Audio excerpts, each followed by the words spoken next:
If you fancy a coffee table made out of unwanted wood or a reusable cup that looks vintage yet practical, some promising designers may just have the answer. 17 projects aim to solve some of society's most pressing challenges, and they'll be on display at the National Design Centre.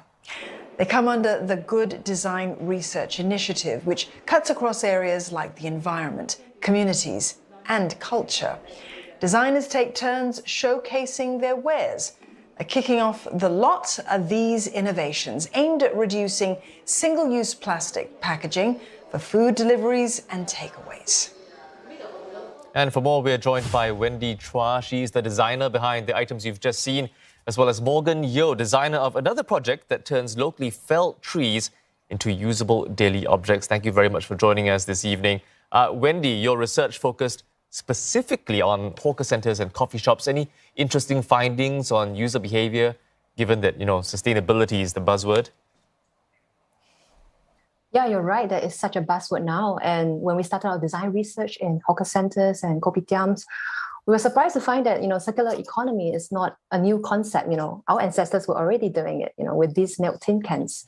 When these hawkers in the past would finish using the milk in it and they would wash it and fashion it into a takeaway container, they are actually practicing circular culture. And this is frugal innovation from the 1960s, right? And that was how we were inspired to create a kopi cup, really inspired by these sustainable cultures that were in the past. And maybe it tells us that we don't always have to look beyond our borders. We can look, within and deeper into our history and our heritage to find inspiration for sustainability.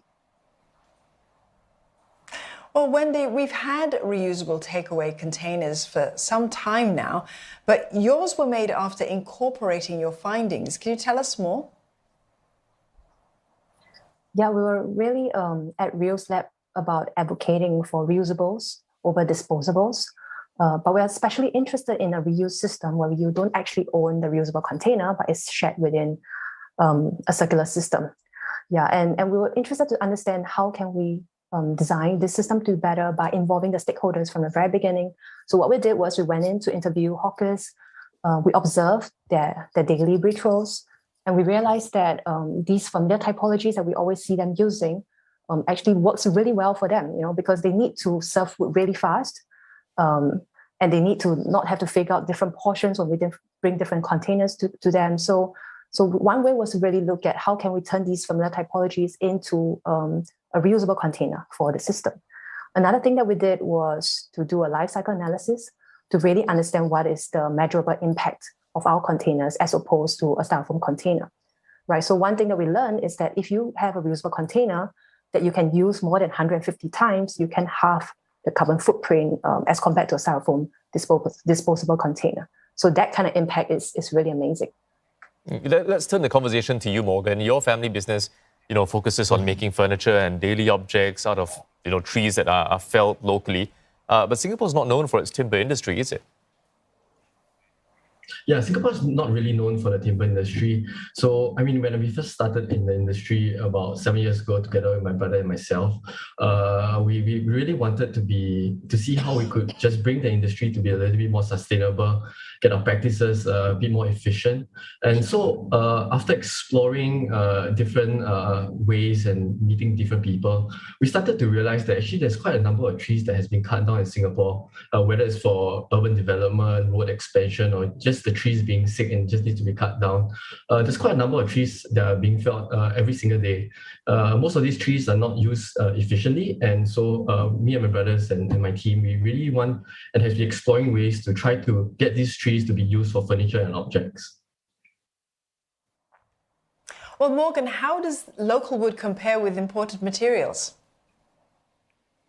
Yeah, and I think that's a really good question, because I think that's where the Good Design Research Grant from Design Singapore really comes into play.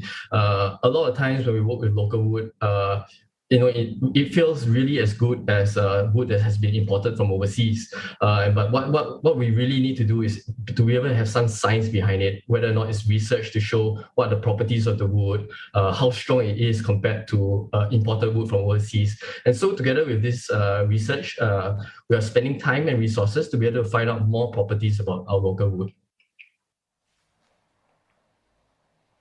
All right, thanks very much for sharing those insights. We've been speaking there with Wendy Chua, co-founder of Forest & Whale, and Morgan Yeo, director at Roger&Sons.